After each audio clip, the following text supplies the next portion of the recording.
On January 15, 1929, Michael King Jr. was born. His father, a powerful pastor in Atlanta, traveled to Germany in 1934 and was inspired by what he learned about the great 16th century Protestant reformer Martin Luther.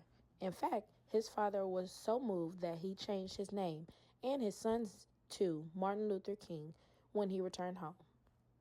King did so well in high school that he skipped 2 grades, ninth and 12th, before enrolling at Morehouse College in 1944 at the age of 15. Both his father and grandfather had gone to Morehouse, the only college in the world that only admits African American men. It was there that he first learned about Gandhi and nonviolent civil disobedience. Are you Martin Luther King? That was the question that Izola Ware Curry asked Dr. King on September 20th, 1958, at a book signing in Harlem. When he said yes, she plunged a 7-inch letter opener into his chest. The tip of the blade barely missed puncturing his aorta. The surgeons who saved his life later told him that if he had so much as sneezed, it would have killed him.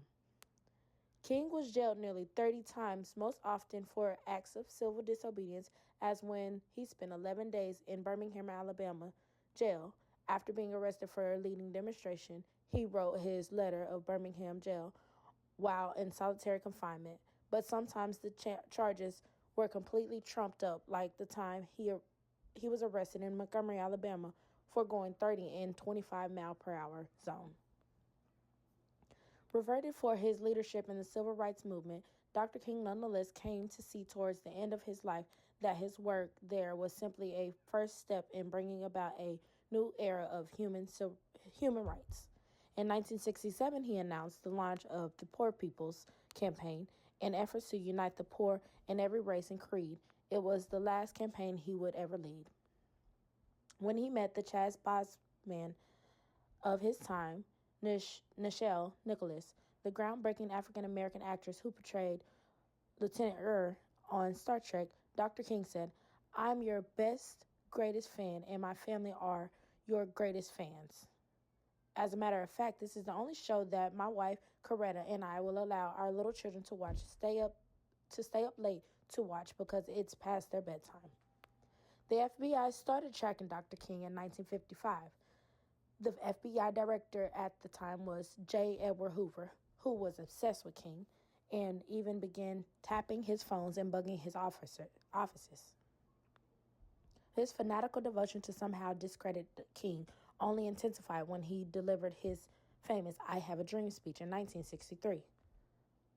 Afterward, an FBI memo called King the most dangerous and effective Negro leader in the country, American icon, civil rights hero, preacher, scholar, organizer, world-renowned leader, celebrated orator, writer, winner of Nobel Peace Prize, pool shark. Yep, Dr. King loved playing pool and apparently was pretty darn good at it too. The other American, George Washington, President Ronald Reagan, signed a bill that created a federal holiday to honor Dr. King in 1983. This intense fight to achieve the milestone played out every many years. Martin Luther King Jr.'s Day is celebrated on the third Monday in January, close to his birthday, January 15th. 15 years to the day that Dr. King announced to the star of Poor People's Campaign, Rev. Williams Barber and Rev. Liz Thurhardis, launched a new campaign to finish the work that he started, the Poor People's Campaign, a national call for moral rival seeks to end systematic racism, systematic poverty, environmental degradation, and rampant militarism. In Memphis, the night before his death, Dr. King said, "Like anybody, I would like to live a long life. Longevity has its place, but I'm not concerned about that now. I've seen the promised land. I may not get there with you, but I want to know tonight that we, as a people, will get to the promised land.